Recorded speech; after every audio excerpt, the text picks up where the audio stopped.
Excellent. So good afternoon. This webinar is backed by popular demand. We do this with our friends in off-campus student services all the time because off-campus housing is a really great topic. And so we want to talk to the experts. So I have Marilyn and Trisha today, probably familiar faces if you've tuned into one of our other webinars with off-campus student services before. But I'm excited for them to share because we know there's lots of discussion. Now's the time we're thinking about housing for next year. It's coming quickly. And so they're going to share lots of tips and resources and ways that you can support your student in their off-campus housing specific journey for this webinar and how you might be able to utilize their office. A reminder that the chat is closed, but the Q&A is open, so you can pop any questions you may have throughout our time together into the Q&A. We'll push some of those to answer live at the end. Others you may get a typed response back to. And I think those are all of our housekeeping type notes. Marilyn and Trisha, I'm going to turn it over to both of you to introduce yourselves, get started, but I am here to support you. Hi everyone, my name is Marilyn. I work as a graduate student in the Office of Off-Campus Student Services, and I'm here with Trish. Trish, if you want to introduce yourself. Hi, I'm Trisha Margiotti, and I'm the property manager and liaison, and I'm probably the one you'll get for all the questions you have about off-campus student services. And we're super excited to be here today to share our resources with you guys. Okay, so first, just a little bit about our Office of Off-Campus Student Services and what we do. Our goal is to support students who are transitioning into living off-campus or who do live off-campus. And we do this by helping students make informed choices about off-campus living and also roommates. We also encourage students to become knowledgeable and responsible tenants. We assist students to solve problems when landlord and roommate difficulties come up. And we also help them in becoming a good neighbor through activities and also like community events that we help facilitate. So, beginning on where to start the process of looking for off-campus housing. So we partner with Rent College Pads. Students can access this through their Pitt ID student login. This is an apartment listing service. They also have subletting on there, roommate posting, a furniture board listing service, and then a landlord issue section. Besides college pads, there's also some other ways that you can search for off-campus housing. Zillow and apartments.com are very, very popular. There's also Facebook groups, but we encourage caution with use of Facebook groups. But a lot of housing gets found through word of mouth, asking upperclassmen, friends, people in your program, activities. There's also, and this is how I found my apartment actually, is just walking around and seeing the for rent signs with phone numbers. And there's also university lease apartments. So we're going to kind of walk through the rental process today. First, there's rental applications and some things to know before signing a lease. We'll go over signing a lease and what the lease entails. And then also troubleshooting problems and then some safety tips and red flags. So first, Pittsburgh, tons of neighborhoods. Predominantly where undergraduate students choose to live is in Oakland, and there are 4, sometimes 5 neighborhoods of Oakland, depending on who you ask. Central Oakland is the part of Oakland that's closest to campus. There's also South, North, West, and then sometimes Oak Cliff. But there are also so many other neighborhoods that Pitt students live in: Shadyside, Squirrel Hill, Lawrenceville, Bloomfield, all kind of around, and you can bus into campus, which brings me to my next slide. The bus system is amazing and it's free to use for all Pitt students. I personally take the bus into campus every day, so if you can't find housing like within Oakland itself, there's tons of options throughout the city. Okay, and then I'll turn it over to Trish to talk about the lease. Hi, everyone. Now's the time when you're thinking about signing a lease and you found that perfect rental unit. You're going to ask to be fill out a rental application. A rental application is just checking your credit and things like that. The fee for a rental application is usually $50 to $100 per person, but I want to caution people about when you have a rental application. Make sure your student is not putting down the security deposit at all before you get the lease. A lot of landlords will say to hold the apartment, you need to put down the security deposit. You do not want to put down any security deposit until you see the lease. It's very important because sometimes students put down the security deposit and they change their mind about the unit after they see the lease. In a lot of the rental applications, it says if you change your mind, you do not get that security deposit back. So be very cautious with that. Another, going into the lease, another really important thing is make sure students are reading their lease or you're reading their lease completely. If you have any questions about clauses in the lease, what things mean, you can always reach out to me and I'll be happy to review that lease for you. And you can make an appointment from our website. When signing a lease, you're going to ask the parents or guardians are going to ask to co-sign for a lease. When you co-sign for a lease, just remember you're all treated as one, and you could be responsible for someone else not paying the rents, and it's called jointly and severally in the lease. Jointly, you just have to be careful how you sign leases with a bunch of people. Make sure the roommates are trusting their friends. And also in the city of Pittsburgh, there's occupancy limits. You're only allowed three unrelated people in a single family dwelling. In us, if it's six bedrooms and you only and they only have three people on the lease and three other people aren't on the lease, they can walk away at any time. Just make sure every name is on the lease and try not to go over the occupancy limits.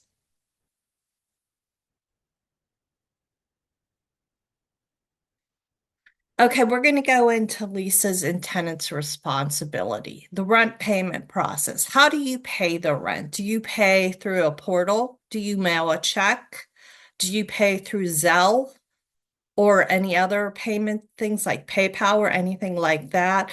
I always suggest to students and parents, make sure you're not paying your rent through Zelle or PayPal or anything like that, because sometimes they're hard to track. I would suggest paying through a portal, through a check. Never pay rent in cash ever, because you need a traceable way to track down your rent. Um, Rent due dates and late fees. Make sure your rent is on time. If you need to mail a check, make sure that you're mailing that check like a week before the rent is due, because late fees can get very high. They can be anywhere from 25 to $50 or $10 per day to a certain amount, and they can be expensive. Utilities.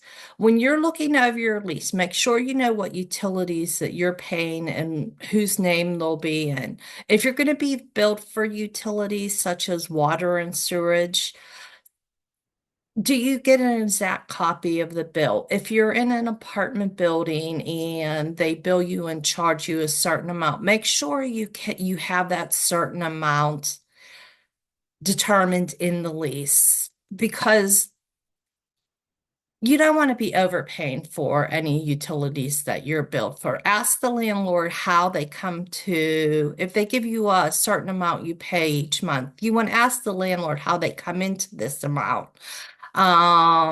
If you think it's too high when you're signing your lease, you can always negotiate that prices too. Anything in a lease can be negotiated, and the only thing a landlord could say is no. So always make sure you're negotiating things in a lease.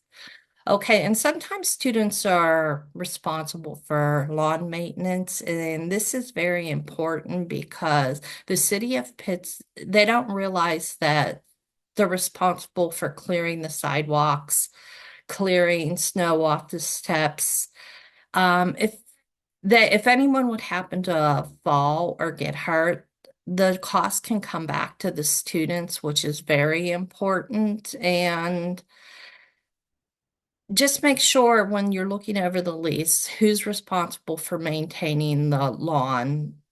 In snow removal is also important because all these fees come back to the students and they don't realize that. Trash disposal, do they throw it in a dumpster? Do they put it out in a curb on a certain day?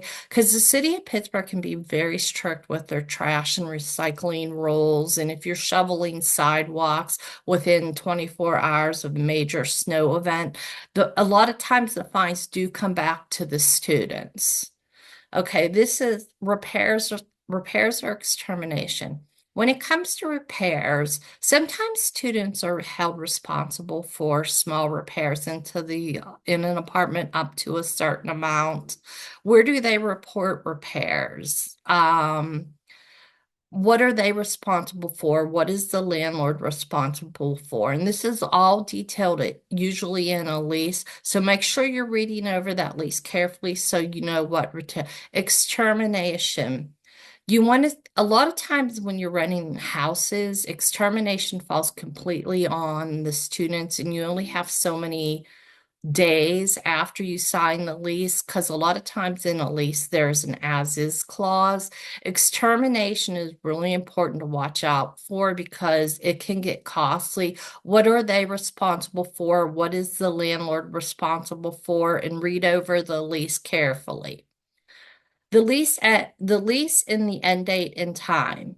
The lease end date is the date the lease is ending. And a lot of times it's stipulated in the lease that a lease ends at 12 noon that day. Just make sure you're paying attention to your move out dates and times because if you don't, you could be charged an additional amount.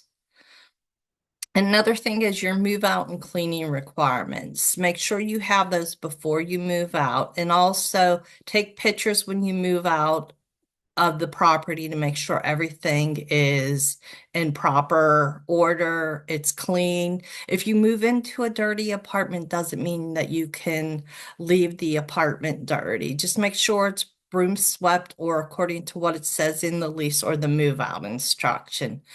And additionally, a really important things after this cold winter that make sure students are keeping on their heat when they go home for breaks, such Thanksgiving, to avoid frozen pipes because the damages do come back to the tenant.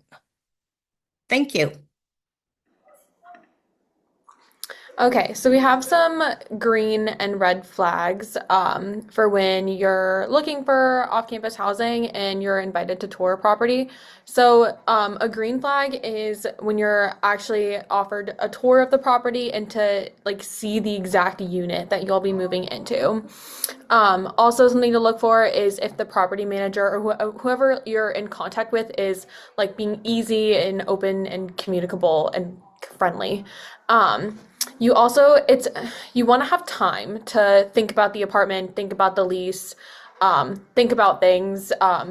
It's a red flag if they're really rushing you and putting pressure on you and saying like you have to sign now, you have to pay now, this is going to go fast.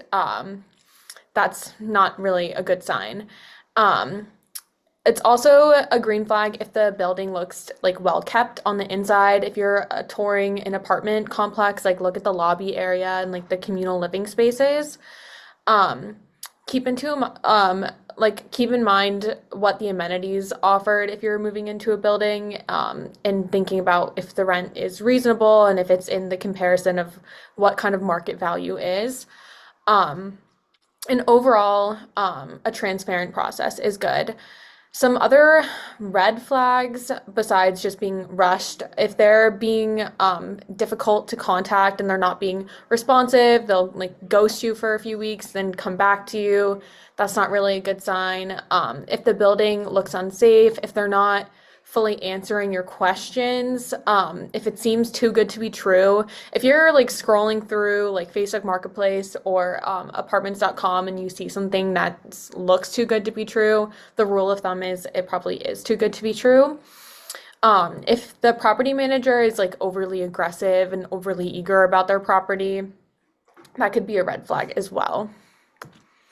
So some other helpful tips, when you're signing a lease, check to if there's like a written notice if you're not going to renew your lease. Like it's even if your lease ends on a specific date and like they're like you need to tell us 90 days before if you want to renew, you still might need to like give them a piece of writing that says that you're not going to renew your lease, or you can end up needing to pay rent after that lease date has ended.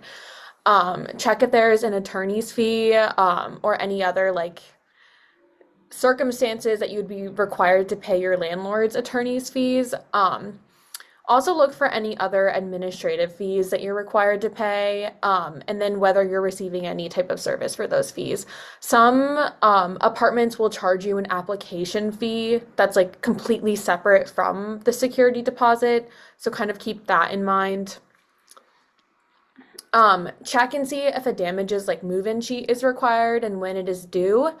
I remember my first apartment, they gave me a damage sheet, but it was due within 24 hours, and if we didn't turn it in within 24 hours, it meant nothing. Also check if you have signed an as-is clause. Also, when you move into the apartment and you do notice damages, it's always a good idea to take photos of that. Um, and then also photos upon move out as well. And then if you're touring an apartment and the landlord makes a promise, like we're going to give you there's going to be a new dishwasher in here when you move in, make sure that gets in writing, and added to the lease. So that is, agreed upon and put in writing. Also, take note if there's any way to get out of the lease, if there's like early termination, or if subletting is allowed. Also keep in mind if you or your student wants to study abroad for a semester, plans on leaving for the summer and would want to sublet over the summer. Most leases are 1 year, and the most popular one is August, starts in August and ends in July. So people do have their lease over the summer. So keep that in mind. Also take note of like if your landlord is required to give notice prior to entering a residence besides in an emergency. Um, Sometimes in a lease there'll be like a day before notice if the landlord wants to enter the unit to give tours, for example. Some other helpful things when you're touring an apartment, it could be a good idea to ask about the laundry situation. It's very common to not have in-unit washer and dryers. So what does the laundry situation look like? Are there washer and dryers on every floor in the basement? And also how much they cost, and if they only take quarters. Um, yeah. Also, something else to consider. I consider like air conditioning, having a garbage disposal, and having a trash chute. Those are like kind of luxury-ish things, so keep those in mind when you're touring a place too. And then renter's insurance, Trish, if you want to talk a little bit about this. Okay, renter's insurance. Renter's insurance is sort of like homeowner's insurance, car insurance. It's always really important to have renter's insurance because you never know what's going to happen. Unfortunately, bad circumstances happen. There's water leaks, there's other things that happen, and you just want and renter's insurance is very inexpensive. You can get renter's insurance for such things as if there's a leak and the students' computers get ruined. I mean, it won't replace the whole value, but it'll replace some of the value. And you can get renter's insurance as low as $10 a month through many. You can check with your homeowners, you can check with some of those commercials you see, like Geico or Progressive, they all have homeowners insurance. And if something major would happen where you can't live in the apartment, it can find you additional housing because usually the landlord's not responsible for housing if something does happen. That's why you need to have homeowners and renters insurance. I'm sorry. It could cover meals, it could cover a hotel room for a couple days, it can replace furniture. If there's smoke damage from something, it can dry clean all your clothes. You just need to talk with the insurance to see what they cover. And I think it's really important to have just in case something would happen. And I've talked to a lot of students where renter's insurance has come into that it helped them a lot. It didn't cover everything, but it helped them a lot when these situations do happen. They don't happen a lot, but unfortunately, sometimes they do. So it's really important to take everything into consideration. And then also just some things to think about before the move and during the move. Before the move, make sure lease payments are up to date. Setting up utilities, a lot of the times, electric needs to be set up before you move in. The most common supplier, is Duquesne Electric. So, students will need to go in, create a Duquesne Light account, and enter in all the apartment information. Um, Having a plan for parking, if the student has a car and is planning on bringing a car, you can set up street parking through the city of Pittsburgh. I believe a year residential permit is like $40 a year, and it's like there's zones throughout the city, of like what letter zone that you can park in, with whatever your address is. um, Timing for picking up the keys, making appropriate like moving arrangements if you need U-Haul services, supplies, things like that. Um, Discuss with your roommates who's bringing what, thinking about furniture. Facebook Marketplace is a good thing to start thinking of, using, especially like if you months before moving in, like keeping your eye on cheap furniture. I know that like during moving season, there's a lot of like furniture turnover that's happening in Oakland, and a lot of students will use Facebook Marketplace, if they're moving out and would like to, offload their furniture. And then college pads, like I mentioned in the beginning, is a good way to, find furniture and other things. Um, yeah, confirm your move-in date, time, check and see. Make sure your furniture is going to fit in the doorway or the elevator. Um, Things like that. Yes, I think. Oh, also set up Wi-Fi. You don't want to be setting up your Wi-Fi after a long day of moving. So make a plan for what Wi-Fi you're going to use, if that's Xfinity or Verizon, getting that router sent, and getting a plan to get that set up. Okay. And we also have a housing fair this Wednesday. If your student is on campus and wants to hear more from local landlords in our office, it's going to be from 12 to 3, I believe. Is that right, Trish? And it's right Yeah. outside of the William Pitt Union. If you want to say anything more about that. Yes, we'll be having a housing fair and we have a lot of landlords coming. They'll have treats for students. They'll tell them a little bit about their apartment buildings, their houses, and all the rentals. And it's just a good way to get to know some landlords. Unfortunately, since the weather will be kind of cold outside, I moved it into the ballroom in the William Pitt Union, and students are welcome to stop by from 12 to 3. College pads will be there. Our office will be represented there, and we can answer any questions about anything. Just stop by. It's going to be a fun event. So stop by, have students stop by and see what information they can get. And if you guys have any questions at this time, we'd be more than happy to answer them. Feel free to put them in the chat in the Q&A section. And if anything else ever comes up, we are here to support you, to support your student in their move off campus and their experience living off campus. So Trisha's email is on, the screen here. Did you say that you do lease reviews? Did you plug that? Yes, I did. Yeah, lease reviews is a really great, helpful tool. Also, our website, we have a live chat. So if any other questions pop up, you can drop them in that live chat. Perfect. Thank you both. That was really helpful information in a great amount of time. We do have two questions right now in the Q&A, but feel free to keep them coming. The first one is, are you familiar with any student discounts for Wi-Fi? I believe that Xfinity offered one a while ago. I don't know if they're still offering it. But if you look up like student discounts or if you call the services, I'm sure that you could find something. Yes, I'd also recommend whatever your home service is, even if you're not local, call and ask if they will offer one if your student is um, wanting to be a user in a different location. How do you apply 529 plan for payment of off-campus housing? 529 plan is handled through by a certain amount. You can find it under the admissions page at the University of Pittsburgh or reach out to me directly, and I can show you the amount that it's based on. I'll send you a website where you can look. Thank you, Trisha.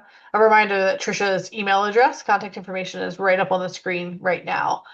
My student will be a senior in the fall of 2027. When should she start looking for an apartment?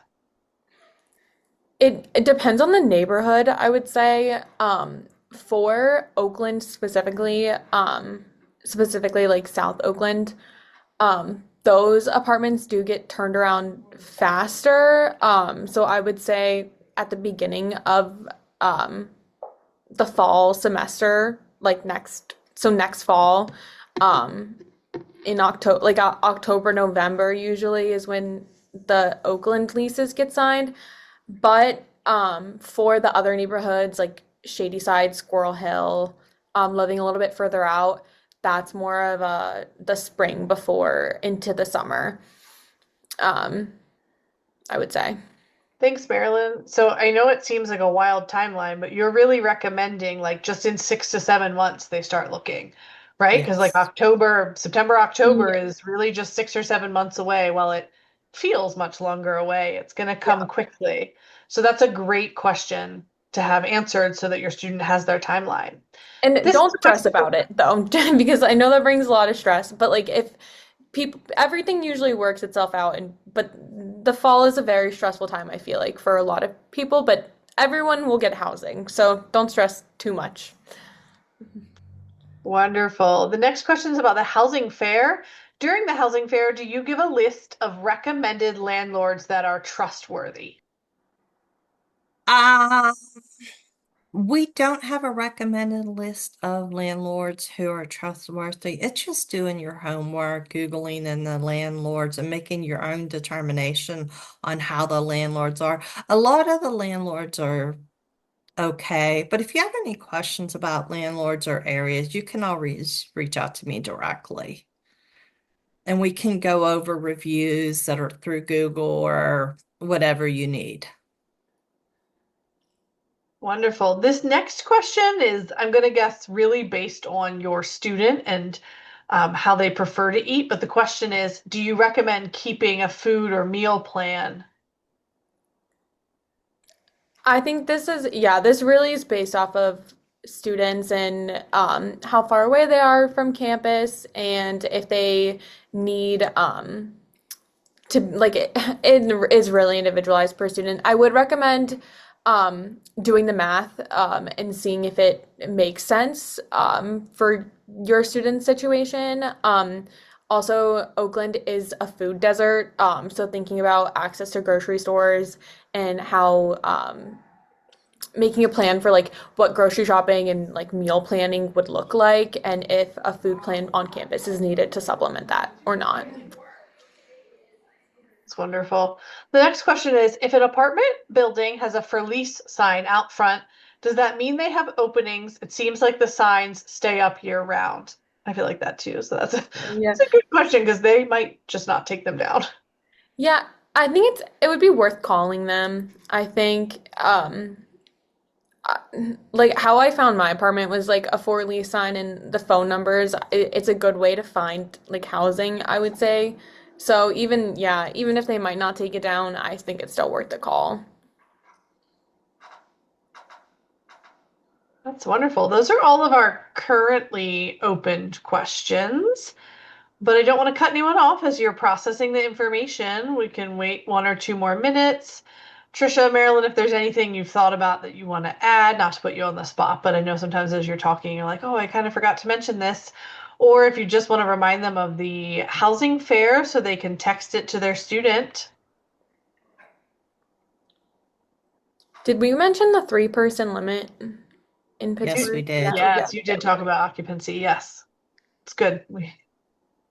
I also want to bring up something. Marilyn mentioned the as is clause. An as is clause, if you're signing a lease, there are certain things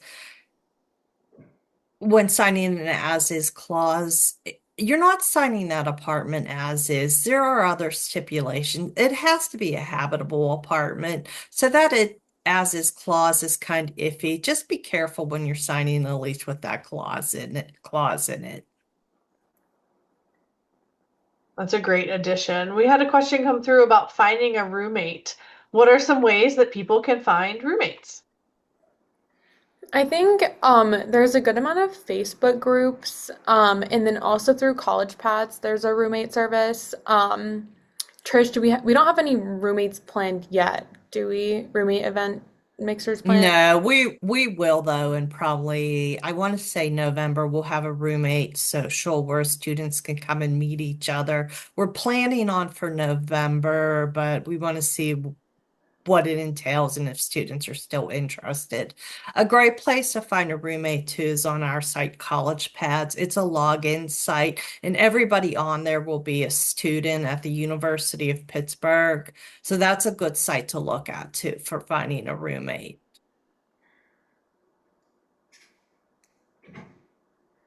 Wonderful. Any last questions? A reminder that this recording, as well as all of our other Pitt Family webinars, are available on the Pitt Student Affairs YouTube channel. Right. Marilyn, Trisha, thank you so much. Wonderful information. Thank you for sharing your contact information so that families and their students can get a hold of you if they're working on their off-campus housing search. All right. Thank you, everyone. Thank you. Have a Thank wonderful rest of you. your Monday. You too. Bye. Bye-bye.